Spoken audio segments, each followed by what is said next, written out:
हाँ जी students, welcome to the fresh new lecture of BCOC 134, जिसके अंदर आज हम लेक्चर नंबर 3 करने जा रहे हैं। इससे पहले ऑलरेडी लेक्चर नंबर 2 और 1 अपलोड हो चुके हैं, जिसका लिंक आपको डिस्क्रिप्शन में मिल जाएगा।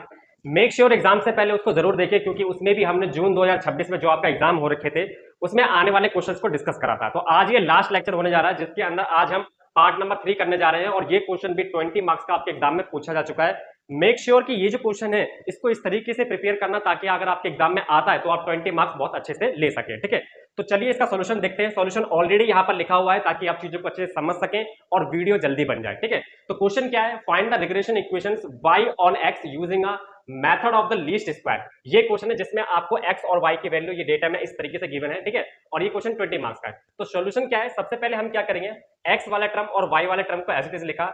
x और y के अंदर अगर आप देखोगे तो इसके अंदर 6 वैल्यूज है, यानी n की जो वैल्यू है वो 6 है। ठीक है, अब हमें क्या करना है, अकॉर्डिंग टू क्वेश्चन सबसे पहले आपको एक्स स्क्वायर की वैल्यू निकालनी है और एक्स वाई की वैल्यू निकालनी है। एक्स स्क्वायर मतलब होता है एक्स टर्म में जो भी वैल्यूज दे रखी है उसका आपको स्क्वायर करना है, यानी कि 3 का square 9, 5 square 25, 6 square 36, 8 square 64, 9 square 81 and 11 square 121। ठीक है, देन एक्स वाई हमें मल्टीप्लाई करना है। 3 2 जा 6, 5 3 जा 15, 6 4 जा 24, 8 6 जा 48, 9 5 जा 45 एंड 11 8 जा 88। ठीक है, अब हमने जो भी चीजें डेटा से निकाली है उसकी हेल्प से हमें जो जो चीज मिली है उसकी वैल्यू से निकालेंगे, यानी कि सिग्मा एक्स की पहले वैल्यू निकाली। सिग्मा एक्स मतलब है इन पूरे टर्म का हमने सम करा तो 42 आया। देन हमने सिग्मा एक्स स्क्वायर की वैल्यू निकाली, इस पूरे टर्म को जब हम सम करेंगे तो आएगा 336।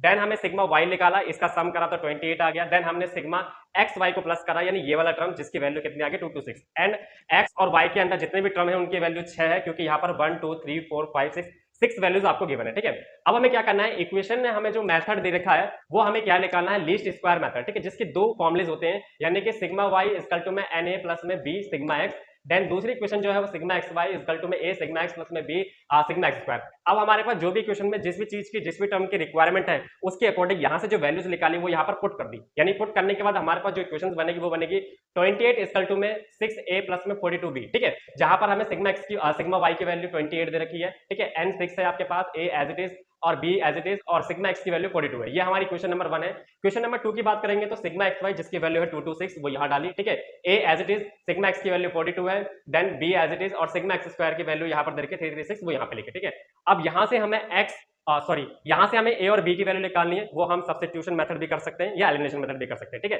तो उसके लिए क्या करा हमने, a या b किसी भी एक टर्म को बैलेंस करने के लिए, इसलिए फर्स्ट वाले टर्म में 7 मल्टीप्लाई कर लिया।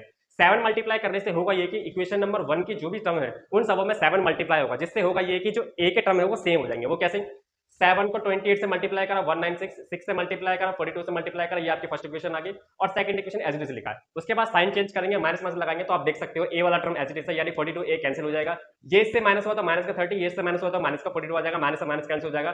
42 नीचे आया तो यहाँ पर 42 लिखा है, इसे सही कर लेना। ठीक है, 30 अपॉन 42 बराबर में b, यानी 5/7, जिसको अगर आप डिवाइड करते हो तो ऑलमोस्ट ये आ जाता है 0.714 के बराबर। ठीक है, तो अब हमें क्या करना है, अब हमें ये जो वैल्यू है b की वैल्यू 5/7 या फिर ये हमें इक्वेशन किसी एक में रखनी है, फर्स्ट या सेकंड में, उससे हमें b की वैल्यू आएगी। ठीक है, तो यहाँ पर 28 इक्वल टू में 6 से प्लस में 42 b की वैल्यू जो है 5/7 यहाँ पर रखी, 7 तो ये कट के 6 बार में, यानी कि 5 6 30 आ जाएगा। जब ये इससे माइनस होगा तो माइनस का होने के बाद 2/6 आ जाएगा, यानी कि माइनस की 1/3 की वैल्यू आ जाएगी। और जब हम इसे डिवाइड करेंगे तो 0.33 माइनस में आ जाएगा। ठीक है, अब हमारे पास जो फाइनल इक्वेशन होती है रिग्रेशन की वो होती है y इक्वल टू में, यहाँ पे लिखा होता है b माइनस एक्स। ठीक है, b माइनस ए, वो यहाँ से इस तरीके से निकालेंगे। ठीक है, अब हम जब हम इसका ग्राफ बनाते हैं तो रिग्रेशन इक्वेशन के जो ग्राफ बनता है वो इस तरीके से बनता है, और ये जो डॉट है ये पॉइंट बता रहे हैं, जो डेटा वाले पॉइंट है वो ये बता रहे हैं। ठीक है, यानी कि ये वाले पॉइंट 3 2 5 3 6 4 8 6 9 5 और 11 8 को इस तरीके से यहाँ पर ये पॉइंट को रिप्रेजेंट करा गया। ठीक है, और ये जो इक्वेशन है, ये जो लाइन है, ये इस इक्वेशन को रिप्रेजेंट कर रही है। ठीक है,